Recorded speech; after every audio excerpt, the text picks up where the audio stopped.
Қазақстандық өндірушілер Ресей Федерациясының Екатеринбург қаласында өтіп жатқан Иннопром 2022 халықаралық көрмесіне қатысуда. Тақырып өнеркәсіптік ауысу сын-қатерлерден жаңа мүмкіндіктерге деп аталады. Көрменің негізгі бөлімдері цифрлық өндіріс, металл өңдеу, машина жасау, энергетика технологиялары, жаңа материалдар, компоненттер өндірісі, тау-кен өнеркәсібі.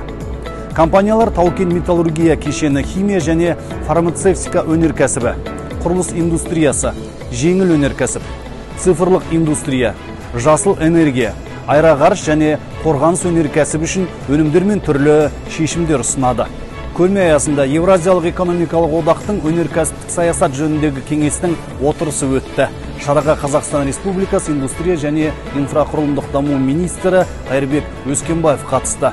Өнеркәсіптік саясат жөніндегі кеңестің 4-ші отырысында өнеркәсіп салаларының негізгі түйткілді мәселелері мен дамуы, Евразиялық экономикалық одағының төңірегінде өнеркәсіптік кооперацияны ынталандыру тетіктері, өнеркәсіп салаларына мемлекет тарапынан қолдау көрсету жайы талқыға салынды. Қазақстан Республикасы Иннопром 2022 көрмесінің серіктесі болып табылады. Көрмеге ынтымақтастық пен сауда қатынастарын дамытуға мүдделі 201 отандық өнеркәсіптік кәсіпорын қатысуда.